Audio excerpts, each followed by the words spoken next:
Physics में Newton ने 3 laws of motion दिए हैं और इसके अलावा भी उन्होंने जो कि हैवी बॉडीज होती है जैसे कि प्लेनेट हो गया, मून हो गया, इनके भी मोशन के बारे में जांच पड़ताल किया और उन्होंने ये पाया कि इन प्लैनेट्स पर भी एक फोर्स अप्लाई होता है जो कि इसे सर्कुलर ऑर्बिट में मूव करवाता है। अगर फोर्स अप्लाई ना होता तो फिर ये जो प्लैनेट है ये तो एक स्ट्रेट लाइन में मूव करता, लेकिन ये सर्कुलर मोशन कर रहा है, इसका मतलब यह है कि इस पर एक फोर्स अप्लाई हो रहा है। और ये जो फोर्स अप्लाई हो रहा है दो बॉडीज के बीच में, ये बिना ही एक दूसरे को टच किए अप्लाई हो रहा है। ये दूर दूर है लेकिन फिर भी इन पर एक फोर्स अप्लाई हो रहा है। जैसे कि अगर एक पेड़ से फल गिरता है तो वो धरती पे जाके गिरता है, इसका मतलब जो अर्थ है वो फल को अट्रैक्ट कर लेती है अपनी तरफ, लेकिन जो फल होता है ये भी अर्थ को अपनी तरफ अट्रैक्ट करता है उतने ही फोर्स से, अकॉर्डिंग टू न्यूटन से थर्ड लॉ ऑफ मोशन। तो यहां से न्यूटन के दिमाग में एक आइडिया आया और उन्होंने ये प्रपोज किया कि इस यूनिवर्स में हर एक बॉडी जो है वो हर एक दूसरे बॉडी को अपनी तरफ अट्रैक्ट करता है। और आगे चल करके 1886 में ये एक बहुत ही फेमस लॉ बना जिसे कि हम आज Newton's law of universal gravitation के नाम से जानते हैं। तो आज के इस वीडियो में जो है हम इसी पे चर्चा करेंगे। तो इसके लिए मान लेते हैं कि दो बॉडीज का ये एक सिस्टम है। यहां पर ये एक बॉडी है जिसका कि मास m1 है और यहां पर ये जो दूसरा बॉडी है इसका मास m2 है और इनके बीच का जो डिस्टेंस है वो है r। तो यहां पर न्यूटन्स का लॉ ये कहता है कि ये जो दूसरा बॉडी है m2 ये इस m1 पर अपनी तरफ एक फोर्स अप्लाई करेगा, अपनी तरफ इसे खींचेगा। चलिए हमने मान लिया कि ये जो फोर्स है ये है F और यहां पर ये जो m1 है ये भी m2 पर एक फोर्स अप्लाई करेगा अपनी तरफ और उसका जो मैग्नीट्यूड होगा वो सेम होगा। तो यहां पर जो फोर्स अप्लाई होगा ये भी होगा F। तो दोनों फोर्स का जो मैग्नीट्यूड है वो सेम है। देखिए फोर्सेज सेम नहीं है, अगर आप इसे एज वेक्टर देखते हैं तो फिर ये सेम नहीं होगा। क्यों? क्योंकि दोनों फोर्स का भले ही मैग्नीट्यूड सेम है लेकिन डायरेक्शन अपोजिट है, तो फोर्सेज सेम नहीं है बल्कि फोर्स का जो मैग्नीट्यूड है ये सेम है।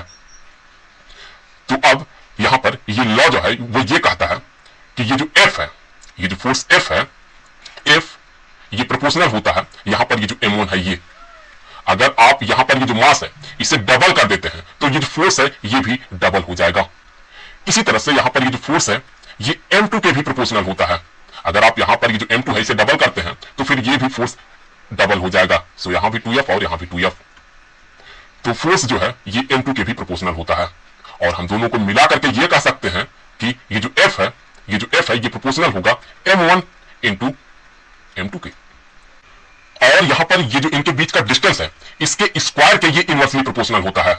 तो यहां पर ये जो फोर्स है ये इनके बीच के डिस्टेंस के स्क्वायर के ये इनवर्सली प्रोपोर्शनल होता है। कहने का मतलब यह है कि अगर मान लेते हैं कि यहां पर जो डिस्टेंस है वो 1 मीटर का है, अगर 1 मीटर का डिस्टेंस है और ये जो फोर्स एक्ट कर रहा है अगर ये 1 मीटर का होता है तो जब आप डिस्टेंस को दुगना कर देंगे, 2 मीटर कर देंगे, तो फिर यहां पर r की जगह पर अगर आप 2 रखेंगे तो ये हो जाएगा 2 का स्क्वायर मतलब ये हो जाएगा 4। तो जो फोर्स होगा वो होगा 1/4 न्यूटन।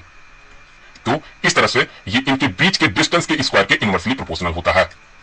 अब अगर इन सबको कंबाइंड करके लिखा जाएगा तो हम क्या लिखेंगे? हम लिखेंगे कि ये जो फोर्स है ये प्रोपोर्शनल है, ये जो दोनों बॉडीज हैं इनके मास के प्रोडक्ट के m1 इंटू m2 के डिवाइडेड बाय इनके बीच का जो डिस्टेंस है उसके स्क्वायर के ये इनवर्सली प्रोपोर्शनल है। तो अब आगे जब हम ये जो प्रोपोर्शनलिटी साइन है इसे हटा करके हम एक इक्वलिटी साइन लिखेंगे तो हमें जो है एज यूजुअल यहां पर एक कांस्टेंट ऑफ प्रोपोर्शनलिटी को इंट्रोड्यूस करना होगा। तो चलिए उस कांस्टेंट ऑफ प्रोपोर्शनलिटी को हम इंट्रोड्यूस करते हैं कैपिटल लेटर G से।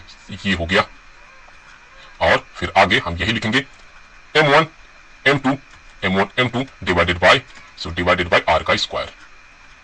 तो ये हो गया यहां पर Newton's law of universal gravitation का फार्मूला।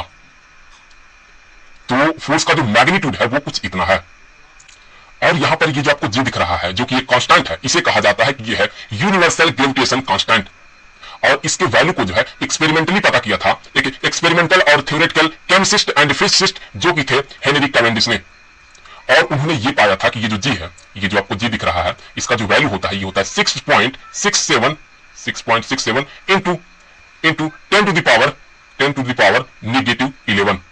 और इसका कुछ यूनिट भी होगा। इसका यूनिट क्या होगा? इसका अगर आप यूनिट देखें तो यहां से अगर आप यूनिट पता करते हैं तो हम G इक्वल टू क्या लिख सकते हैं? हम लिख सकते हैं कि ये जो G है ये बराबर होगा यहां पर F जो कि है force into r square divided by m1 into m2 के। तो फिर यहां से अगर आप देखें तो फोर्स का जो यूनिट है ये होगा न्यूटन और ये r क्या है? ये है डिस्टेंस। तो इसका जो SI यूनिट होगा, हम SI यूनिट की बात कर रहे हैं, तो इसका जो यूनिट होगा ये होगा मीटर स्क्वायर। और यहां पर देखें तो ये मास और ये मास इसका जो यूनिट होगा किलोग्राम, सो किलोग्राम स्क्वायर हो जाएगा। तो हम यहां से कहेंगे न्यूटन मीटर स्क्वायर पर किलोग्राम स्क्वायर के। तो ये हो गया इसका यूनिट। तो यहां से हमें ये मिला कि इसका जो यूनिट होगा ये होगा न्यूटन मीटर स्क्वायर पर किलोग्राम स्क्वायर के। तो ये हो गया इसका यूनिट। अब ये जो जी है इसका वैल्यू हमें क्या बताता है, तो इसके मीनिंग को समझने के लिए हम कंसीडर कर लेते हैं कि यहां पर ये एक सरफेस है। चलिए यहां पर ये एक सरफेस हो गया और इस सरफेस पे जो है दो बॉडीज हैं। मान लेते हैं कि दो बॉल हैं, एक ये और दूसरा यहां पर ये, दो बॉल हो गए और दोनों बॉल का जो मास है वो मान लेते हैं कि वह है 1 किलोग्राम। तो यहां पर इसका जो मास है ये है 1 किलोग्राम, 1 किलोग्राम। और यहां पर ये जो दूसरा वाला है इसका भी मास मान लेते हैं कि ये भी है 1 किलोग्राम। और इनके बीच का ये जो डिस्टेंस आपको दिख रहा है, चलिए हमने ये मान लिया कि इनके बीच का ये जो डिस्टेंस है ये है 1 मीटर। सो डिस्टेंस हो गया 1 मीटर। तो ये जो न्यूटन्स का लॉ है ये कहता है कि यहां पर ये जो बॉडी है ये इस पर एक फोर्स अप्लाई करेगा इस डायरेक्शन में। अगर मान लेते हैं कि ये एफ, हम इसे के वैल्यू को पता करेंगे, तो ये जो बॉडी है ये भी इसे अपनी तरफ अट्रैक्ट करेगा उतने ही फोर्स से, तो ये भी होगा एफ। तो यहां पर अगर फोर्स अप्लाई हो रहा है दोनों बॉडीज में और इनका कुछ मास है, तो इसका मतलब यह है कि इसमें होगा एक एक्सीलरेशन। एक्सीलरेशन का डायरेक्शन ये होगा। सो दोनों बॉडीज में होगा एक एक्सीलरेशन, उसका डायरेक्शन ये होगा जो कि फोर्स का डायरेक्शन है। तो अगर एक्सीलरेशन मिलता है इस डायरेक्शन में, तो इस बॉडी को, इन दोनों बॉडीज को मुझे कहना चाहिए कि दोनों बॉडीज को तो इस डायरेक्शन में मूव करना चाहिए। और कुछ देर बाद ये जो उनके बीच का दूरी है 1 मीटर, ये तो खत्म हो जाना चाहिए। दोनों को कुछ देर बाद क्या होना चाहिए, दोनों को कुछ देर बाद यहां पर पास में आ जाना चाहिए। लेकिन क्या इन रियलिटी ऐसा होता है? अगर ये एक हॉरिजॉन्टल सरफेस है और इन पे आप दो बॉल रख देते हो, क्या दोनों खुद चल करके एक दूसरे के पास आ जाते हैं? ऐसा तो नहीं होता है। क्यों नहीं होता है वही समझना है। तो इसके लिए जो है हम इस फोर्स को पता करेंगे और जिसके लिए जो है हम यहां पर ये वाला फार्मूला अप्लाई करेंगे। तो चलिए एक बार इसके वैल्यू को इवेल्युएट किया जाए। तो यहां पर ये जो फोर्स होगा ये बराबर होगा जी, जी के जगह पर हम ये वाला वैल्यू पुट करेंगे। सो यहां पर ये हो गया 6.67 इंटू 10 टू द पावर -11 और फिर यहां पर इसका यूनिट लिख लेते हैं जो कि है न्यूटन मीटर स्क्वायर पर किलोग्राम स्क्वायर के। और फिर आगे m1 इंटू m2 जो कि होगा यहां पर 1 किलोग्राम इंटू 1 किलोग्राम। सो यहां पर ये होगा 1 किलोग्राम इंटू 1 किलोग्राम और फिर ये डिवाइडेड बाय होगा इनके बीच का जो दूरी है 1 मीटर उसका स्क्वायर। सो यहां पर ये हो जाएगा 1 मीटर स्क्वायर के। तो अभी आप ध्यान से देखें तो ये जो मीटर स्क्वायर है ये इस मीटर स्क्वायर से कैंसिल हो गया और अगर आप इन दोनों को मल्टीप्लाई करते हैं तो ये होगा 1 किलोग्राम का स्क्वायर और यहां पर किलोग्राम का नेगेटिव पावर -2 है, तो फिर ये कैंसिल हो जाएगा, तो बचेगा सिर्फ न्यूटन। तो यहां से जो हमें वैल्यू मिलेगा एफ का, जो हमें यहां से वैल्यू मिलेगा एफ ये बराबर होगा यहां पर 6.67 into 10 to the power -11 newton के। तो यहां से आप ये एक अंदाजा लगा सकते हैं कि ये जो वैल्यू है फोर्स का ये कितना कम है। ध्यान से देखें तो यहां पर यह है 10 टू द पावर -11। सो आप यहां से एक अंदाजा लगा सकते हैं कि ये जो फोर्स का वैल्यू है ये बहुत बहुत बहुत छोटा है। क्यों छोटा है? क्योंकि यहां पर ये जो जी है इसका वैल्यू बहुत छोटा है। सो ये जो जी का वैल्यू है यही वाला वैल्यू है। तो जी का वैल्यू बहुत छोटा है और मास भी बहुत छोटा है, तो यहां पर ये जो फोर्स है ये भी बहुत बहुत छोटा होगा, तो एक्सेलरेशन भी बहुत छोटा होगा। इसलिए ये दोनों बॉडी जो है ये कभी भी इतनी जल्दी ये पास नहीं आ सकते हैं।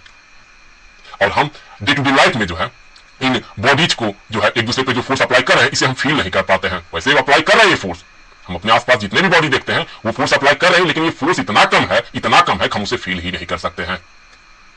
लेकिन सेलेस्टियल बॉडीज में ये जो ग्रेविटेशनल फोर्स है ये बहुत ज्यादा होता है। क्यों? क्योंकि उनका जो मास है वो बहुत ज्यादा होता है। जैसे कि आप देखें तो ये जो धरती है इसके चारों तरफ ये जो मून है ये रिवॉल्व कर रहा है। क्यों? क्योंकि यहां पर भी देखें तो फोर्स अप्लाई हो रहा है। ये जो मून है, चंद्रमा, ये धरती को अपनी तरफ खींच रहा है कुछ फोर्स से। सो अगर ये फोर्स एफ है तो यहां पर ये जो धरती है ये भी चांद को अपनी तरफ अट्रैक्ट कर रहा है उतने ही फोर्स से। सो ये भी होगा एफ। और यहां पर इस मून को जो है एक नेसेसरी सेंट्रीपिटल फोर्स मिलता है और जिसके कारण जो है यहां पर ये जो मून है ये धरती के चारों तरफ कुछ इस तरह से जो है यहां पर ये रिवॉल्व करता है। और इनका जो मास है देखिए तो वो बहुत ज्यादा है, तो यहां पर ये जो फोर्स है ये भी काफी ज्यादा होगा। तो ये तो रहा Newton's law of universal gravitation.